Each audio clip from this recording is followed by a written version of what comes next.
저희가 한 절씩 같이 돌아가면 읽을까요? 어떤 바리새파 사람이 예수님께 함께 식사를 하자고 권하였습니다. 그래서 예수님께서 그 바리새파 사람의 집에 가셔서 식사 자리에 앉으셨습니다. 그런데 그 마을에 죄인인 한 여자가 있었습니다. 예수님께서 바리새파 사람의 집에서 식사하신다는 소식을 듣고 향유병을 가지고 갔습니다. 그는 예수님의 뒤쪽으로 가서 예수님의 발 곁에 서서 울며 눈물로 그의 발을 씻겼습니다. 그리고 자신의 머리카락으로 발을 닦고 입을 맞추고 향유를 부었습니다. 예수님을 초대한 바리새파 사람이 이것을 보고 속으로 생각했습니다. 만일 이 사람이 예언자라면 지금 자신을 만지는 이 여인이 죄인이라는 것을 알았을 것이다. 예수님께서 그에게 대답하셨습니다. 시몬아, 내게 할 말이 있다. 시몬이 대답했습니다. 선생님, 말씀하십시오. 어떤 채권자에게 두 사람의 채무자가 있었다. 한 사람은 500데나리온을 빚졌고 다른 사람은 50데나리온을 빚졌다. 이 두 사람이 다 빚을 갚을 수 없어서 채권자가 모두 빚을 없던 것으로 해주었다. 그러면 둘 중에 누가 더 채권자를 고맙게 여기겠느냐? 시몬이 대답했습니다. 더 많은 돈을 면제받은 사람입니다. 예수님께서 시몬에게 말씀하셨습니다. 네가 옳게 판단했다. 예수님께서 그 여자를 돌아보시며 시몬에게 말씀하셨습니다. 이 여인이 보이느냐? 내가 내 집에 들어왔을 때 너는 나에게 발 씻을 물도 주지 않았다. 그러나 이 여인은 자신의 눈물로 내 발을 적시고 자신의 머리털로 닦아 주었다. 너는 내게 입맞추지도 않았지만 이 여인은 내가 들어왔을 때부터 내 발에 입맞추기를 쉬지 않았다. 너는 내 머리에 기름도 붓지 않았지만 이 여인은 향유를 내 발에 부었다. 그러므로 내가 내게 말한다. 이 여자의 많은 죄가 용서되었다. 이는 이 여자가 많이 사랑하였기 때문이다. 적게 용서받은 사람은 적게 사랑한다. 예수님께서 여자에게 말씀하셨습니다. 내 죄가 용서되었다. 예수님과 식사 자리에 앉아 있던 사람들이 속으로 말했습니다. 이 사람이 누구이기에 죄를 용서해 준다고 하는가? 함께 읽습니다. 예수님께서 그 여자에게 말씀하셨습니다. 내 믿음이 너를 구원하였다. 평안히 가거라. 아멘. 저희가 변화와 성숙을 향하여 오늘 시간을 가지려고 하는데요. 특별히 오늘은 자기 신분의 변화라는 제목으로 오늘 또 예수님을 만난 사람 중에 무엇이 변화되었고 그 변화된 그 삶을 우리가 어떻게 우리가 도전을 받고 무엇을 또 우리 삶 가운데 적용할지 우리 오늘 말씀을 통해서 한번 살펴보도록 하겠습니다. 오늘 본문은 그러니까 예수님의 발에 향유를 부은 여인이에요. 그런데 여러분 잘 우리가 짚고 넘어가야 될 게 뭐냐면 이 사건은 이 성경에 한 번만 일어났던 사건이 아닙니다. 자, 예수님의 사역의 초기와 그리고 예수님의 사역의 말기에 총 2번이 등장해요. 근데 같은 사건이 아니라 다른 사건입니다. 그런데 많은 사람들이 헷갈려하고 우리도 헷갈리죠. 왜요? 오늘의 본문은 예수님 사역 초기에 일어난 일이거든요. 그리고 다른 복음서에 등장하는 마태, 마가, 요한 복음에 등장하는 향유를 부은 사건은 예수님 사역 말기에 일어난 사건입니다. 그러니까 예수님이 십자가를 지시기 직전에 일어난 일이죠. 그래서 이 마리아가 이 여인이 향유를 부은 사건에 대해서 우리가 유심히 살펴보지 않으면 굉장히 헷갈릴 수가 있어요. 언제적일지 혼동될 수가 있습니다. 왜냐? 바리새인의 이름이 나중에 나오거든요. 시몬이라는 이름이 나옵니다. 등장합니다. 바로 이름 때문에 많이 헷갈리는데요. 이 요한복음에 등장하는 사건도 그 이름도 동일한 시몬이에요. 그래서 같은 사건으로 많은 사람들이 혼동을 하죠. 같은 사건이 아니라는 것. 네. 그래서 사실 그 당시에 시몬이라는 그 이름, 성경에 시몬이라는 이름이 많이 나오잖아요. 그리고 많이 나오는 이름이 마리아. 여러분 자꾸 헷갈리시죠? 마리아라는 이름이 나오고 시몬이라는 이름이 나오고 도대체 그 사람이 그 사람인가? 어떤 사람은 아니 구약에도 사울이 나오고 신약에도 사울이 나오고 이 사람은 도대체 몇 살입니까? 라고 얘기하는 사람도 있는데 네. 동명이인이죠. 그리고 같은 이름을 가진 사람들이 있었어요. 그 당시 이런 거예요. 우리나라에 철수와 영희 라고 하면 대표적인 어떤 남자와 여자를 얘기를 했죠. 그리고 많이 있죠. 그런 철수와 영이라는 이름이 동일한 이름이 많은데 여러분들도 여러분들과 동일한 이름을 가지고 있는 우리 공간 안에도 많아요. 특히 이제 뭐 지혜라든지 은혜라든지 특히 이제 그런 교회 안에서 너무나도 많아요. 네. 그래서 이러한 이름 그때 당시에 가장 많이 흔하게 쓰던 그런 이름이었어요. 그래서 그냥 동네 바닥에 가서 시장 바닥에 가서 야 시몬 그러면 뭐 몇 명이 이렇게 싹 쳐다볼 정도로 그렇게 흔한 이름이었다는 거죠. 그래서 우리는 같은 이름도 나오고 비슷한 사건이에요. 그러다 보니까 이 사건이 이렇게 연결되나라고 생각할 수 있지만 오늘 우리가 보고자 하는 예수님께 향유를 부은 사건은 예수님 사역 초기에 일어난 사건이라는 것을 우리가 유심히 우리가 기억하고 넘어갔으면 좋겠습니다. 자, 오늘의 스토리는 이렇습니다. 오늘의 스토리는 예수님 사역 가운데 실제 일어난 사건 그 속에서 예수님이 하신 비유가 함께 들어가 있어요. 그러니까 오늘의 본문에서는 실제 한 여인이 예수님께 향유를 붓고 자신의 머리카락으로 예수님의 발을 씻는 그 장면이 나오고 그 안에 예수님께서 한 비유를 드셔서 설명을 하시는 그런 스토리가 이어져 있습니다. 자, 한 바리새인이 먼저 등장하는 이야기로 시작하죠. 우리가 성경을 읽고 그러면서 바리새인이라는 그런 이미지 어떻습니까? 바리새인. 뭐 우리가 그러잖아요. 좀 이렇게 성경을 좀 안다. 그러면 우리 교회 안에서 정말 욕하고 싶은데 욕하지 못하니까 저 바리새인 같은 놈 이렇게 얘기를 하지 않습니까? 근데 그 바리새인이라고 얘기를 하는 게 우리는 바리새인에 대해서 어떤 이미지를 갖고 있냐는 거죠. 굉장히 율법적이고 굉장히 뭐 이렇게 뭐랄까요? 회칠한 자들. 정말 마음으로는 다르게 거칠애를 하는 사람들 그렇게 생각하잖아요. 사실 원래는 그 바리새파는 좋은 의미에서 시작되었습니다. 무엇이냐? 바리새파, 바리새인이라는 뜻은 구별된 자, 분리된 자 그런 뜻입니다. 자, 시대적으로 신앙이 아주 무너져 내려가고 있어요. 네, 그 구약의 말라기와 신약의 마태복음이 사이에 한 400년 동안에 하나님께서 침묵하신 그 기간이 있었는데 그 기간 가운데는 정말 시대적으로 정말 신앙적으로 완전히 무너져버린 그런 시대였습니다. 그러니까 그런 시대에 맞춰서 우리는 정말 구별되게 살아가자. 그렇게 마음을 먹고 그렇게 우리는 따로 분리되어서 정말 우리는 율법대로 한번 살아가 보자 라는 그런 의미로 바리새파가 생겨난 거예요. 그런데 이 초경건주의를 지향해서 율법의 세세한 규칙들을 다 정해나가죠. 그리고 그 규칙을 지키는 데 있어서 그들의 일생을 다 바쳐버립니다. 그들이 율법을 지키는 것, 우리가 그냥 하나님의 말씀대로 살아가는 것 두 개를 비춰본다면 정말 우리는 얼마나 부끄러운지도 몰라요. 그들은 그들의 세워놓은, 물론 하나님이 세워놓은 율법이지만 그 율법을 자기들이 어떤 그 문자적으로 해석하고 그 문자적으로 너무 지키려고 하는 율법주의자가 되었기 때문에 문제가 되었지만 그들이 율법을 지켜나가려고 하는 그 몸부림은 어마어마합니다. 예. 정말 그런 일생을 바쳤던 사람들인데 시간이 점점 지나가면서 그 본래의 취지는 사라져버리고 계속 어떤 의식과 율법만을 붙들고 결국엔 진리가 다 사라져버리고 자기 의만 가득 차버리게 되었죠. 그래서 그들은 율법을 철저히 지키지 않는 그런 사람들을 봤을 때 굉장히 정죄해요. 율법도 못 지키는, 율법도 안 지켜? 상종을 아니하고. 그 종교법들이 있습니다. 종교법에 의해서 아직까지 저기 인도네시아 아체라는 곳은요, 아직까지 술을 먹고 그 다음에 뭐 율법에 어긋나는 행동을 하면 물론 어떤 이 국가적인 법도 있지만 종교법이 먼저 처형을 당합니다. 처벌을 받는데 아직까지 엉덩이를 맞습니다. 네. 근데 그게 한 대, 두 대 맞으면 정말 한 대만 맞아도 영상 한번 찾아보십시오. 장난 아니거든요.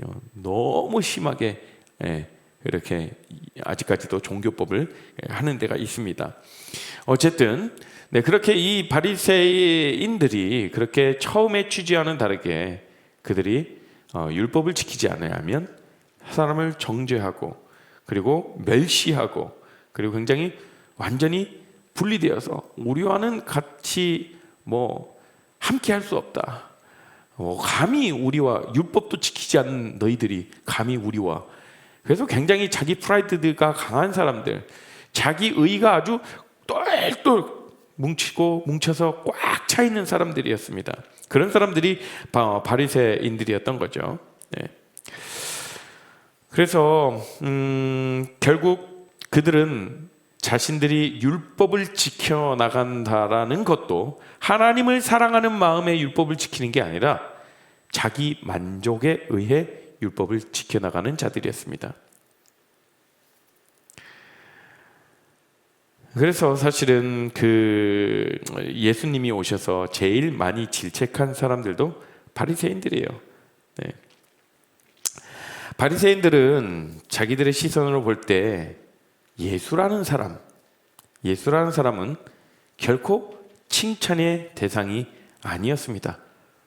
왜 본인이 신이라고 그러고 본인이 무엇이간데 죄를 사하는 그러한 신성모독 죄를 짓느냐라고 이렇게 얘기하고 안식일에 도대체 누가 병을 낫게 하느냐? 이건 있을 수가 없는 일이다 라고 하면서 예수님을 멸시의 대상, 경멸하고 조롱의 대상, 신성모독하는 자 이렇게 바라보았습니다.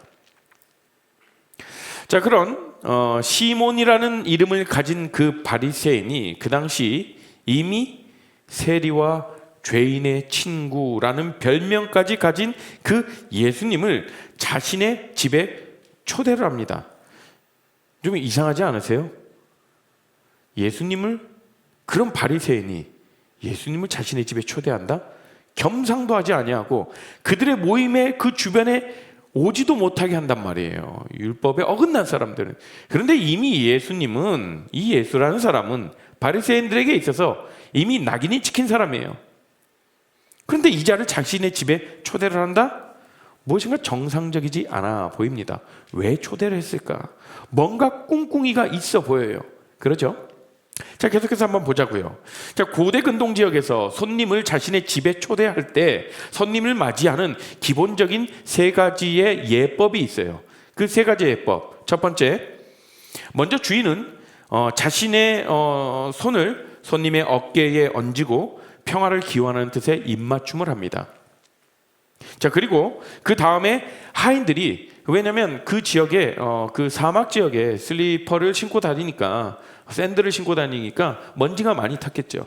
그러면 이제 집 안으로 들어오니까 그 발을 씻길 물을 가져와서 발을 하인들이 씻겨줍니다.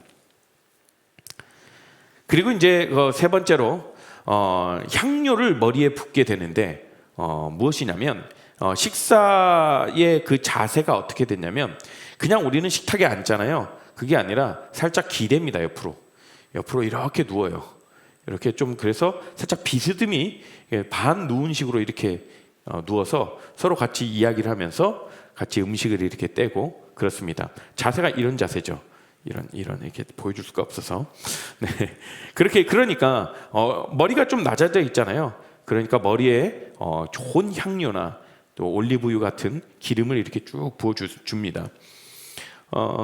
그런 이 세 가지의 예법을 차리는 것이 그때 고대 근동 지역에 손님을 초대했을 때 차려야 될 어떤 격식과 그런 예법이었죠.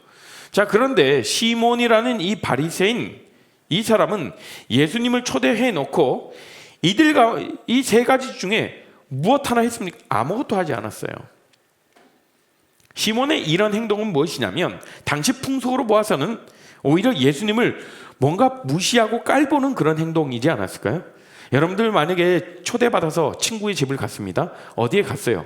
그런데 와서 자, 앉으십시오. 자, 어디 앉고 뭐 물 마실 거 줄까? 뭘 마실 거 줄까? 뭐 필요하니?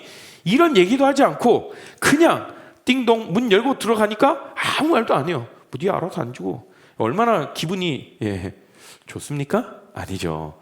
굉장히 무시당하는 느낌이죠. 뭐지? 날 왜 초대했지? 약간 그런 분위기죠. 특히나 이제 바리새인이 그랬다는 것은 더 우리가 깊이 생각해 봐야 될 거예요. 바리새인들 율법을 지키는 자들이기 때문에, 율법을 철저히 지키는 자이기 때문에 손님을 초대했더라도 손님에게 이 모든 것 세 가지 더 하면 더 했지 안 하진 않았을 거라고요. 그런데 그 어떤 것도 예수님께 행하지 않았습니다. 그러므로 시몬은, 이 바리새인 시몬은 예수님을 초대했으나 어떤 자신의 안에 순수한 동기로 이분과 정말 친밀한 교제를 누리고 같이 함께 이분을 알아가고자 하는 그런 마음에 초대한 것이 아니라는 거죠. 자, 그런데 바로 그 자리에 누가 등장합니까? 오늘의 주인공 한 여인이 등장하게 됩니다. 그 당시에는 이런 연회가 딱 열리잖아요. 그러면 초청된 손님이 와서 식사하고 이야기하는 그 주변에는 누구나 와서 그 이야기를 들을 수 있는 그런 문화였어요. 또 손님에게 알고 싶은 것들을 물어보기도 해요. 근데 이게 팔레스타인 문화예요. 더군다나 예수님을 그 당시에 많은 사람들이 뭐라고 했냐면 랍비, 선생이요 라고 얘기했습니다.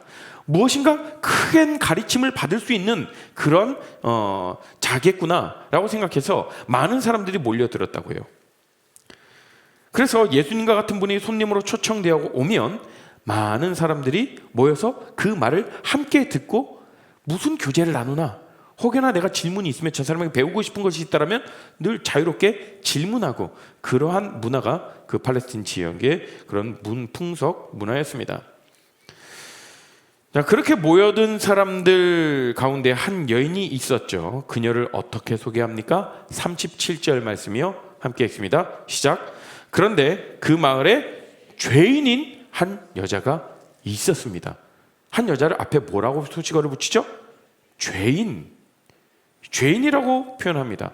어떤 죄인지는 아직도 모르겠어요. 그죠? 그러나 그 당시 이렇게 죄를 지었다라는 호칭은 어느 사람에게, 특히 여자에게 이렇게 죄인이다라고 이렇게 얘기를 했다는 것은 보통 이 자신의 몸을 파는 매춘부를 통해서 그렇게 가리켜서 호칭을 합니다. 그녀는 그 동네에서 사람들에게 몸을 파는 죄인이라고 낙인 찍히고 손가락질 당하고 있던 그런 여인이었습니다.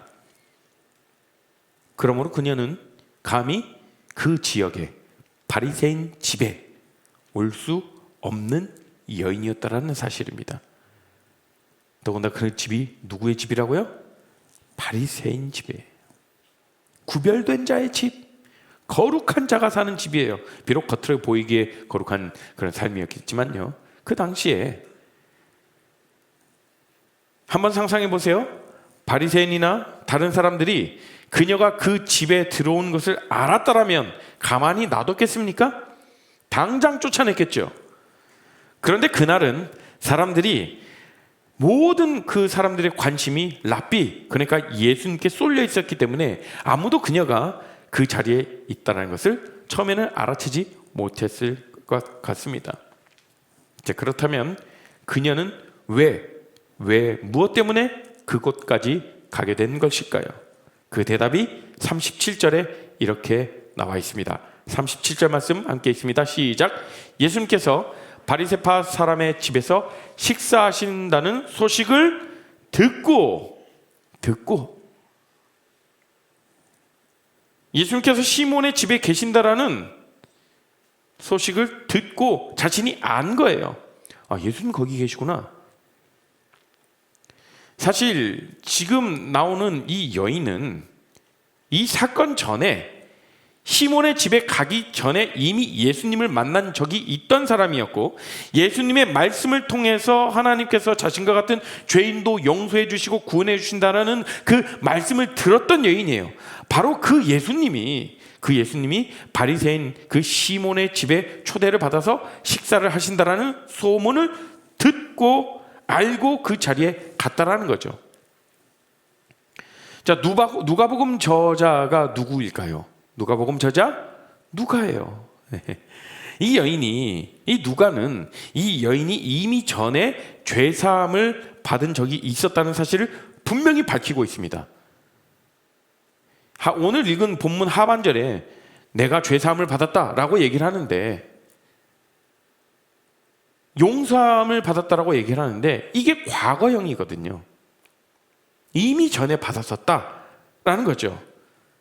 예수님께서 말씀하신 그 비유가 바로 그 증거인데, 왜냐하면 예수님께서는 그 비유를 말씀하신 뒤에 그 뒷부분에 그 비유를 해석하시면서 그녀가 용서함을 받았기에, 이미 받았기에 더 많이 주님을 사랑한다라고 이렇게 말씀하셨거든요. 그러므로 이미 그녀가 전에 예수님을 만났다 하는 것을 이 말씀을 통해서 우리가 알 수 있는 거죠. 이 베이스를 한번 우리가 깔고 가봅시다. 그러니까 그녀는 예수님께서 죄인들을 영접하고 그들과 더불어 잡수시는 그 모습도 이미 보았습니다.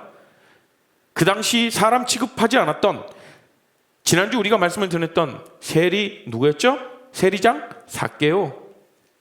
그들과도 집에 가셔서 함께 잔치를 벌이시고, 그 많이 모여있던 그 죄인들과도 함께 친구가 되어주셨고, 모든 어떤 사람들이 손가락질하고 그리고 죄인이라고 명하는 그런 사람들하고 친구가 되신다라는 것을 이미 알았다는 것이죠.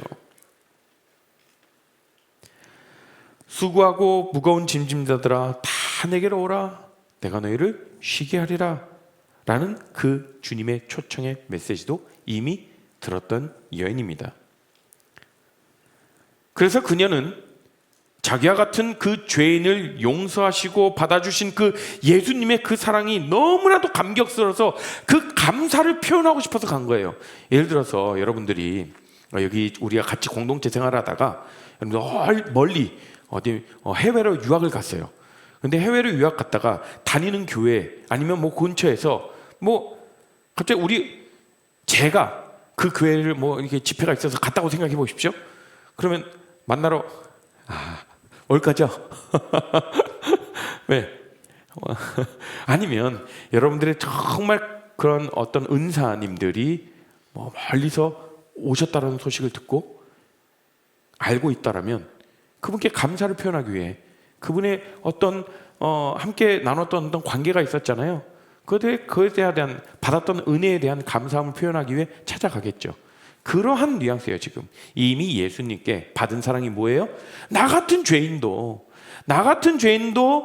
용서함을 받았고, 나 같은 죄인도 주님이 사랑하셨다라고 했는데 그 사랑을 이미 맛보았고, 그런데 마침 시몬 이 바리새인 집에 예수님이 오셨다함을 들으니까 거기에 대한 감사함을 표현하려고 이제 그 집으로 막 달려간 겁니다. 사실 누구에게 손가락질 당하고 사람들에게 멸시받고 존중받지 못한 그 삶을 살았던 그 자가 많은 사람들이 모여있는 곳에 떳떳하게 가는 것, 굉장한 용기가 필요했을 거예요. 그죠? 어쨌든 이 여인은 큰 용기를 내어서 예수님께로 달려갑니다. 그런데 어떻게 가죠? 그냥 빈손으로 가는 게 아니라 무엇을 들고 갔냐? 값비싼 향유병을 들고 갑니다. 지난 시간에 잠깐 나눴는데 그 당시 지금도 향수는 좀 값이 나가는 거 굉장히 비싸고 값어치가 있죠. 그 당시에도 향수가 굉장히 귀했습니다. 그 향료는 엄청나게 귀한 거였어요. 그런데 이 여인이 그 귀한 값비싼 향유를 가지고 예수님께 달려나갑니다. 아마도 그때 당시의 문화에 의하면 그 예수의 머리에 부어주기 위해 그 기름을 붓는다는 그런 손님을 초대했을 때 예식을 차리는 그러한 일들 중에 하나를 하려고 갔겠죠. 주님께 드리기 위해 이걸 가지고 소중한, 정말 자기가 가지고 있는 가장 소중한 것을 가지고 예수님께로 나아온 것입니다. 모두가 다 멸시하고 모두가 다 비웃고 모두가 다 손가락질하며 사람 취급하지 않았는데, 그런 자기가 그 사랑에 조금이라도 응답할 수 있게 된 것이, 그런 자기와 같은 그런 죄인, 그런 사람을 구원해 주신 주님의 사랑이 일단 너무너무 놀랍고 감사하고 그래서 자기가 그 사랑에 조금이라도 응답할 수 있는 것이 너무 감사해서 주님을 보자마자 눈물이 왈칵 쏟아졌던 것이죠. 그녀는 그렇게 자신의 눈물로 예수님의 발을 적시고 자신의 머리털로 그 흘린 그 눈물을 닦습니다. 그리고 그 발에 입을 맞추며 향유를 부었습니다. 사실 아까 말씀드렸지만 향유를 예수님의 머리에 부어야 되는 게 맞습니다. 그런데 자신이 주님으로부터 받은 그 사랑이 너무나도 큰데 비해서 자기가 가져온 향유, 자기한테는 가장 귀하고 그 당시에도 굉장히 귀했어요. 자기에게는 어쩌면 전 재산이었을 수도 있습니다. 그러한 값비싼 귀한 향유, 그 향유를 보니까 자기가 받은 그 은혜하고는 비하자면 너무나도 그 향유가 초라해 보이는 거예요. 내가 받은 은혜가 얼마나 큰데 이 향유? 정말 보잘것없는 것으로 여겨진 거예요. 그래서 그녀는 도저히 그 향유를 감히 예수님의 머리에 붓지 못하고 발에다 부었던 것이죠. 그녀의 이런 행동을 본 시몬, 그 바리새인과 그 집안의 사람들은 경악하지 않을 수 없었죠. 창기인 그녀가 바리새인 시몬의 집에 들어왔다는 것 자체도 있을 수 없는 일이었고, 더군다나 그녀가 자신의 머리를 풀어 헤쳐서 예수님의 발을 닦는 그 행위가 그 당시 풍습으로는 굉장히 부적절한 행동으로 간주되어 있었기 때문이죠. 마치 이러는 거예요. 저 매춘부가 예수님을 혹시 유혹하기 위해 저런 행동을 하지 않나? 라고 많은 사람들이 생각을 했죠. 유대 여인들은 사실 그 당시에 결혼식 날에 머리를 올려내면 두 번 다시 머리를 푼 채로 사람들 앞에 나서지 않습니다. 1세기 팔레스틴에서는 여인이 자기 머리카락을 가리는 것은 경건을 드러내는 그런 표지였어요. 반대로 여인이 공중 앞에서 머리를 풀어 헤친다는 것은 굉장히 어떤 뜻이냐면 음란하고 타락한 행위로 보았기 때문에 많은 사람들 앞에서 그렇게 머리를 풀어헤치고 예수님의 발을 이렇게 닦는다? 정상적인 행동이 아니죠. 굉장히 부적절한 행동이었습니다. 그런데 지금 이 여인이 자신의 머리를 풀어 누구의 발을 닦습니까? 예수님의 발을 닦고 있습니다. 이해할 수 없는 그런 상황이 벌어진 거죠. 용납할 수 없는 상황이 벌어진 거예요. 저 죄인인 여인이, 저 손가락질 받아 마땅한 여인이 저 여자가 지금 바리새인의 집에 들어와서 누가 초대했습니까? 바리새인, 그 집주인이 초대해서 이야기하는 그 상황에 갑자기 와가지고 이런 행동을 하고 있는 거죠. 그런데 예수님은 그녀의 행동을 막지 않고 그대로 내버려 두고 계십니다. 사람들이 경악할 수밖에 없죠. 뭐야, 지금 저 여자 저렇게 행동하고 있는데 저 랍비라는 사람은, 저 선생이라는 사람은, 저 예수라는 사람은 그냥 가만히 놔둬? 이거 뭐지? 그래서 바리새인 시몬이 마음속으로 이렇게 이야기합니다. 마음속으로 어떻게 이야기했는지 39절 한번 볼까요? 39절 시작. 만일 이 사람이 예언자라면 지금 자신을 만지는 이 여인이 죄인이라는 것을 알았을 것이다. 자, 지금 시몬의 입장에서 말한다면 그가 본 것은 무엇이냐면 타락한 여인이 예수님을 지금 공개적으로 만지고 있는 현장이에요. 있을 수 없는 장면이죠. 그러므로 시몬이 예수가 만약에 저 예수란 사람이 선지자, 예언자라면, 선지자라면 지금 자신을 만지고 있는 이 여자가 죄인인 것을 알았을 거야. 다른 말로 표현하자면 무슨 말이냐면 저 예수 선지자 아니네, 가짜네, 저 죄인인, 저 더러운 여인이 지금 자신을 만지고 있는데도 가만히 있어? 저 가짜구만, 이런 얘기예요.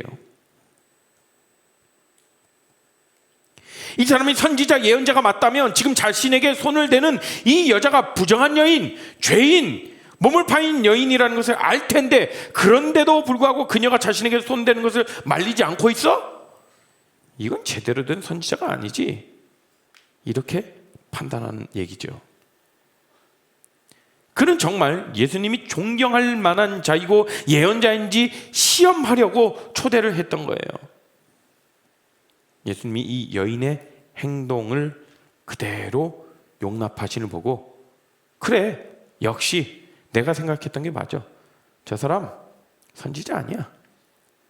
그러니까 바리새인이 예수님을 자신의 집에 초대한 그 동기가 무엇입니까? 내가 생각한 것이 맞나 안 맞나? 진짜 사람들이 얘기하는 저 사람이 예언자, 선지자 맞나? 그거 확인하려고 한 거예요. 맞았으면 어떻게 하려고? 진짜 선지자였고 진짜 예언자, 사람들이 말하는 그 사람이었으면 어떻게 하려고요? 뭐 자신이 어떤 것을 내어드렸겠죠. 그런데 지금 꼬락서니를 보니 말도 안 되는 지금 일들을 벌이고 있는 거죠. 그리고 이런 시몬의 마음을 알아챈 예수님께서 시몬에게 이렇게 이야기하십니다. 시몬아, 내가 너에게 할 말이 있어. 그러면서 비유를 말씀하시죠. 그 비유는 41절과 42절입니다. 우리가 다 같이 한 목소리를 좀 크게 읽어볼까요? 41절 42절이요. 시작.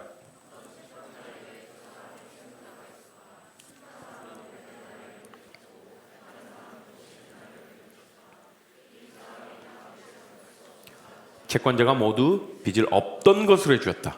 그러면 둘 중에 누가 더 채권자를 고맙게 여기겠느냐? 만약에 여러분들 돈을 빌렸다고 생각해 보십시오.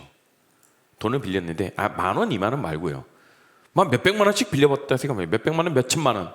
정말 형편이 어려워서 빌렸습니다. 갚을 능력이 없어요.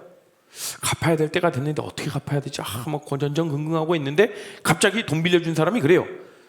아유, 됐어. 너 형편도 어려운데 괜찮아. 내가 그냥 너 준 걸로 할게. 탕감해 줬다고 생각해 보세요. 얼마나 감사하겠어요. 그렇죠?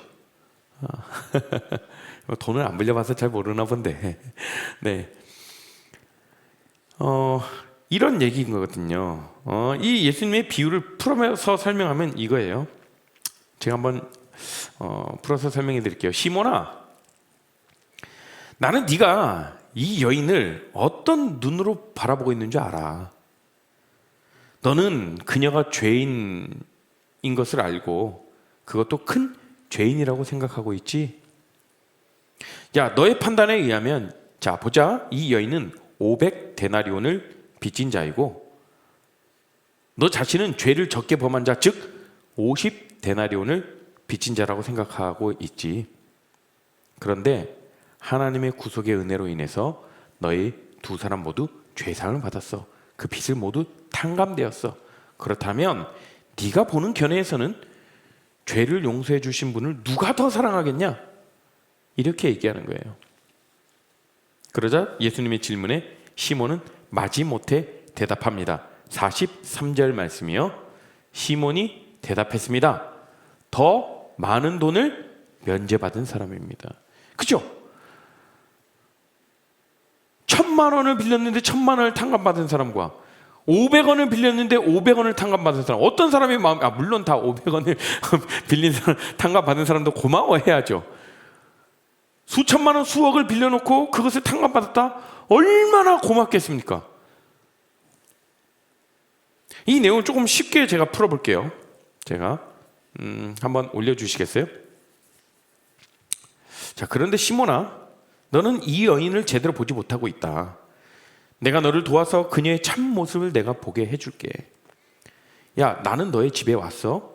그런데 너는 우리 문화에서 하는 최소한의 예의도 나한테 하지 않았어.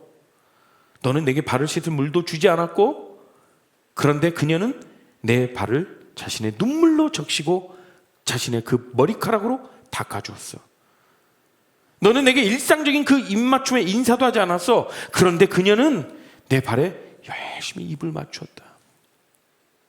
너는 내 머리에 기름을 붓지 않았으냐? 그녀는 내가 가장 좋은 향유를 가져와서 그것을 내 발에 부었어. 시몬아, 너는 내가 만일 선지자라면 그녀가 누구인지 알 수 있을 것이라고 말했지? 시몬아, 너는 그녀를 어떻게 알 수 있니? 내가 보기에는 그녀는 많은 죄를 용서받았고 나는 그것을 그녀가 나를 많이 사랑하는 것을 통해 알 수 있다. 그러나 너는 나를 적게 사랑하고 있구나. 이렇게 시몬에게 비유를 통해서 교훈을 주신 주님은 그날에 다시 한번 그녀의 죄가 사함받았음을 선포하시고 평안함으로 가라 라고 그녀에게 말씀하십니다. 여러분, 결국 예수님께서는 바리새인 시몬의 집에서의 사건과 이 비유를 통하여서 우리에게 무엇을 교훈하시냐면, 우리가 하나님으로부터 받은 그 용서의 사랑을 더 깊이 깨달으면 깨달을수록 우리는 하나님을 더욱더 사랑해야 된다라는 그 사실을 우리에게 가르쳐주고 있습니다. 반면에 우리가 받은 용서의 사랑을 깊이 깨닫지 못하게 됐을 경우 우리는 사랑받은 그 감격이 적기 때문에 다른 사람들 쉽게 판단하고 정죄하고 하나님의 사랑에 응답하지 못하는 그런 바리새인, 그러한 시몬처럼 우리 마음이 굳어져 버린다라는 그러한 말씀이죠. 그렇다면 이제 오늘 본문의 사건과 이 비유를 생각하면서 우리 각자에게 질문을 한번 던져봅시다. 이 이야기에 나오는 이 두 사람 중에 우리는 어느 쪽에 더 가깝다고 생각하십니까? 바리새인입니까? 아니면 지금 이 여인입니까? 시몬은요, 예수님을 사랑 없이 형식적으로 초대했어요. 그는 예수님에게 발 씻을 물도 드리지 않았고 입맞춤이나 머리에 기름을 붓는 일, 가장 기본적인 일조차 하지 않았습니다. 그리고 예수님을 초대했죠. 그리고 가장 가까이에서 모셨죠. 그리고 겉으로는 예수님을 향해서 선생님, 라비어라고 이런 존칭을 붙이면서 예수님의 말씀을 듣고자 했습니다. 그러나 안타깝게도 그는 예수님을 만날 때 가장 중요한 최고의 감격스러운 그런 체험이 무엇인지를 깨닫지 못하고 있었습니다. 그는 빚을 많이 진 사람이 그 빚을 면제받는다는 것이 얼마나 감격스럽고 감사한 일인지 몰랐어요. 즉, 죄인이 그 죄를 용서받는다는 것이 얼마나 큰 은혜고 감사한 일인지를 모르는 사람이에요. 오히려 그는 바리새인으로서 자기가 항상 의롭다고 생각했던 사람이고 자기는 다른 사람들처럼 죄인이 아니다. 세리와 가늠하는 자들과 같지 않고 일주일에 나는 2번씩 금식하고 11조도 철저히 드리고 있는 의인이라고 자기 스스로 이야기하고 생각하고 있는 사람이었던 것이죠. 그렇게 그의 마음을 사로잡고 있는 것은 사랑과 용서로 인한 그 감사와 감격이 아니라 남의 죄를 판단하고 정죄하는 것뿐이었던 것이죠. 그런 상태에 있었기 때문에 예수님은 시몬을 향해서 47절에 적게 용서를 받은 사람은 적게 사랑한다 라고 이렇게 말씀하십니다. 사랑하는 우리 레알 공동체 여러분, 우리들의 삶의 모습 속에서 때로는 우리가 예수님을 만난 것 같지만 오늘 등장하는 이 바리새인 시몬처럼 예수님을 대할 때가 있지는 않습니까? 예수님 앞에 나와서 주님을 외치고 있어도 그 심령에 진정 예수님을 사랑하고 그 섬기고자 하는 마음이 자꾸 흔들릴 때가 많고 그 마음이 자꾸 없어질 때가 있다라는 거예요. 잊어버릴 때가 있다라는 거예요.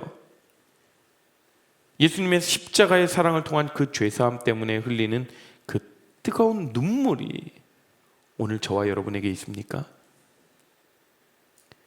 우리가 주님을 처음 만났을 때 주님 정말 날 위해서 그 고통당하시고 물과 피를 다 흘리신 그 은혜를 깨닫는 그 순간 그것이 너무나도 감사해서 정말 뜨거운 눈물을 흘렸던 그때가 있지 않았습니까? 그런데 그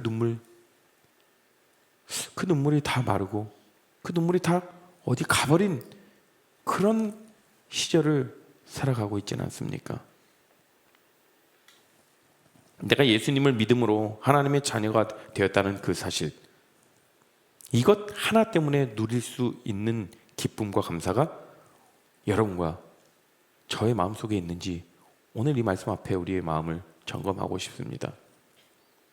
만약 그렇지 못하다면 우리는 어느새 나도 모르게 오늘 등장하는 그 시몬이 되어가고 있는 거죠.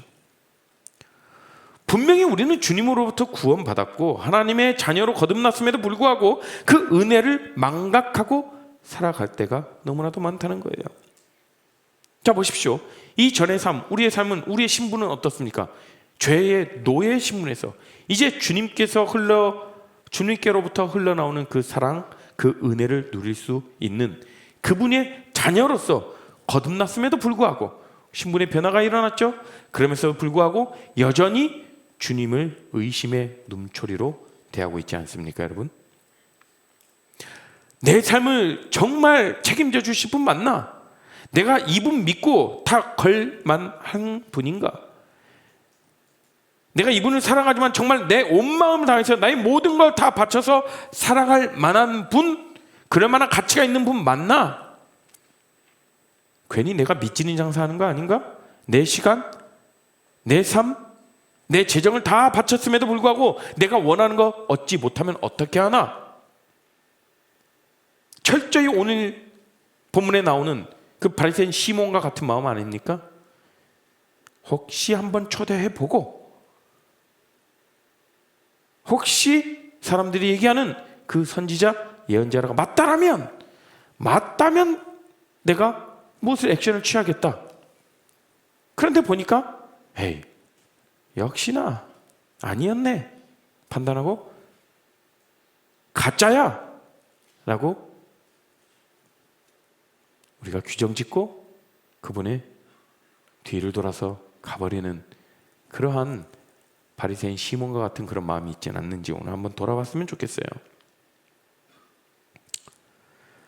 자신의 행실로 인해서 그 사회에서 존중받지 못하고 모두가 다 죄인이라고 정죄하는 그런 세상 가운데에서 내 죄가 사함받았다라고 주님 말씀하시고 끌어안아 주시고 품어주시는 그 주님의 사랑을 경험한 여인입니다. 그 여인은 지금까지 시몬과 같은 사람을 통해서 수없이 죄인이라 손가락질 당하고 멸시와 천대 그런 취급을 받으며 살아왔습니다.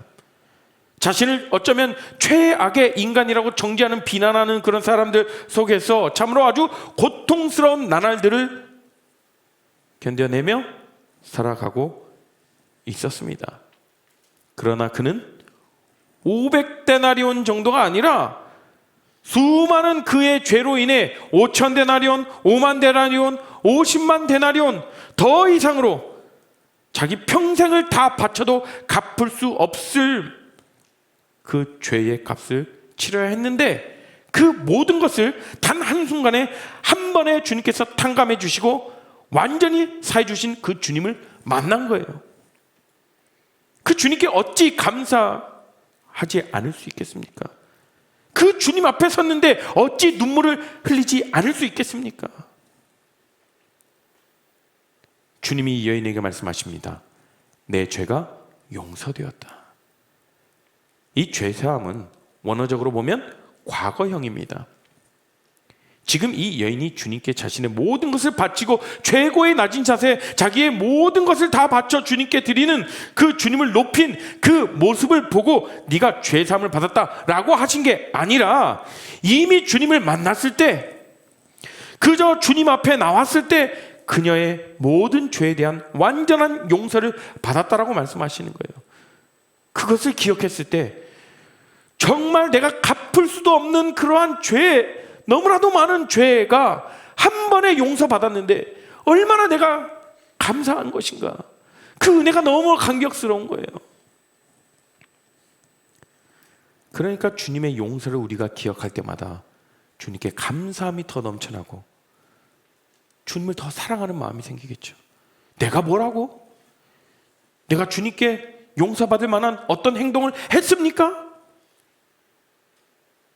어쩌면 바리새인과 같이 저 했잖아요. 교회도 매주 나오고 매주 큐티도 하고 교회에서 봉사하라고 해서 봉사도 하고 헌금도 잘 내고 그러지 않았습니까? 그러나 우리 마음 가운데 진정 우리를 구원해 주신 이 더러운 그러한 죄의 노예 신분에서 우리를 주의 자녀라 부를 수 있는 그런 특권을 갖게 주신 그러한 신분의 변화를 위해서 우리가 정말 감사하여서 감격하여서 주님께 예배 자리 나오고, 그것을 생각할 때마다 우리가 더 주님을 사랑하는 마음이 더 커지는 그런 마음이 우리에게 더 불타오르기를 간절히 소망합니다. 내 기도 제목 들어주셔서, 나 대학 붙게 해주셔서, 좋은 직장 갖게 해주셔서, 돈 잘 벌게 해주셔서, 그래서 감사하고 주님을 사랑합니다, 그 차원이 아니라 이 여인이 이 바리새인 집에 그 누구의 눈치도 보지 아니하고 정말 용기를 내어 그 집에 나온 자신의 전 재산을과 같은 그런 귀한 값비싼 향유를 그분의 머리에 붓지 못하고 결국 발에 부어드리면서 자신의 흘린 눈물을 자신의 머리카락으로 닦아드리는 그러한 모습, 그 모습 가운데 우리의 삶이 도전받았으면 좋겠습니다. 예수님, 주님 주신 그 은혜, 주님께서 베푸신 그 사랑이 얼마나 큰데 저의 삶은 어떻습니까? 때로는 주님을 시험해보고 주님을 간보고, 정말 이분이 주님 맞나? 내가 이분께 정말 내 삶을 온전히 다 드려서 내가 이분을 예배하고 이분을 섬길 만한가? 라고 수도 없이 의심하며 수도 없이 계속해서 우리의 삶을 재어가며 계산적으로 나아갔던 저와 여러분들의 마음을 오늘 이 시간 주님 앞에 회개하며, 주님, 다시금 내 마음 가운데 사랑이 뜨겁게 경험되어 주게 하여 주시옵소서. 주님 나에게 베풀어 주셨던 조건 없는 그 사랑, 내가 무엇을 잘해서가 아니라 정말 한순간에 나의 모든 죄들을 다 탕감해 주신 그 예수님의 사랑, 그 예수님의 십자가의 사랑을 기억합니다. 그렇게 우리를 주님의 자녀라고 불러주셨고 우리의 신분이 변화되었습니다. 어쩌면 이 여인은 다시금 자신의 삶으로 돌아가서 이전의 삶과는 완전히 다른 삶을 살았을 거예요. 그 주님의 사랑을 경험한 사람들은, 그 예수님을 만난 사람들의 이후의 삶을 보십시오. 누구나 다 손가락질하고 누구나 다 멸시하고 인간 취급받지 못한 그러한 신분에서 이제 하나님의 나라를 누릴 수 있는 그런 특권을 가진 주의 자녀로 신분이 변화되었습니다. 그 사실을 경험하고 그는 그의 삶에서 하나님의 나라를 경험하며 누리며 살았을 것이라고 봅니다. 오늘 말씀 앞에 저와 여러분이 그 마음을 가지고 나아갔으면 좋겠어요. 정말 우리는 주님의 자녀답게 그리스도인으로서 우리가 부끄럽지 않은 삶을 살겠습니다. 내 마음 가운데 정말 수도 없이 하나님을, 주님을 계산하고 싶은 그런 마음이 불쑥불쑥 올라옵니다. 그때마다 내가 다시 한번 기억하게 하시고 내 마음 가운데 더 명확하게 할 것은 무엇이냐면, 주님이 나에게 베풀어 주셨던 그 한량없는 값없는 사랑, 날 위해서 대신 죽어주셨던 그 예수님의 십자가, 그 사역을 기억하게 해주십시오라고 우리가 우리 마음 가운데 결정하며 그 마음을 간직하게 해주십시오. 그 순간에 그 예수님을 떠올리게 해주십시오 라고 생각하며 우리가 함께 주님께 이 찬양의 가사의 고백으로 우리가 나갔으면 좋겠습니다. 날 위해 십자가에서, 날 위해 십자가에서 곁들이신 사랑, 오늘도 그 사랑 안에 나 거합니다. 주님의 생명 내 안에 있고 주님의 사랑 날 강권하니 나 오늘도 주께 내 삶을 깨뜨립니다. 오 주여 내 삶을 깨뜨립니다. 오 주여 내 삶을 깨뜨립니다.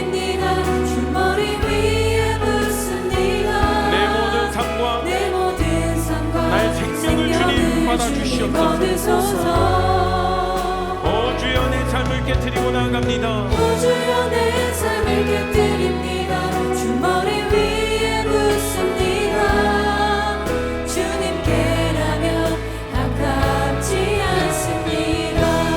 존귀와 영광을 받으소서. 존귀와 영광을 받으소서.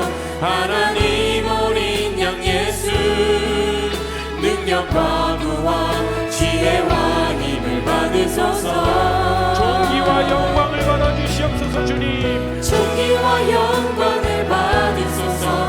하나님 어린 양 예수 나라와 권세 영광 모두 주님께.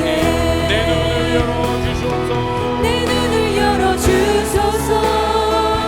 주의 참된 가치 보도록 내 안에 계신 주님과 내 안에 계신 주님과 그 어떤 것도 피할 것이 없습니다. 할 것은 없습니다.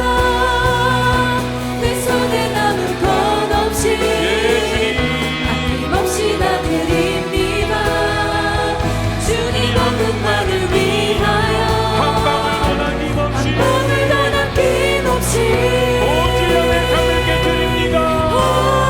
예 주님 오 주여 내 삶을 깨뜨립니다. 주 머리 위에 예 주님 그렇습니다. 묻습니다. 내 모든 삶과 생명을 주님 우리 모두 얻으소서. 잘 주님께 고백하겠습니다. 오 주여 내 삶을 오 주여 내 삶을 깨뜨립니다. 주 머리 위에 묻습니다. 주님께라면 아깝지 않습니다. 주님께라면 주님께라면 아깝지 마지막으로 주님께라면 아깝지 않습니다. 주님께라면 아깝지 않습니다. 하나님 그렇습니다. 주님 내 삶 가운데에서 주님이 날 사랑하신 그 하나님의 사랑을 그 한량없는 주님의 사랑 값없는 그 주님이 우리에게 베푸셨던 그 값없는 은혜에 내가 감사하게 하시고 그 예수 그리스도의 사랑을 기억하게 해 주시옵소서. 그래서 나의 모든 삶을 주님께 내어드리고 주님께 맡겨드리는 주님을 주인으로 삼는 그 삶이 되게 하여 주시옵시고 이제는 더 이상 죄의 노예의 신분이 아니라 주의 자녀로서 이 땅 가운데서 하나님의 나라를 누리며 나아가는 우리 모두 귀한 레아 공동체 청년들이 되게 하여 주시옵소서. 혹여나 우리 삶 가운데에 수많은 그런 타협하는 것들 그리고 주님을 계산하는 그런 마음들이 올라올 때가 있습니다. 그때마다 이 하나님의 사랑을 그 예수 그리스도의 한량없는 그 은혜를 기억하게 하시고 그 무엇과도 우리가 바꾸지 않고 나의 모든 것을 전적으로 주님께 내어드릴 수 있는 그런 귀한 삶을 살아가는 우리 모두가 되게 하여 주시옵소서.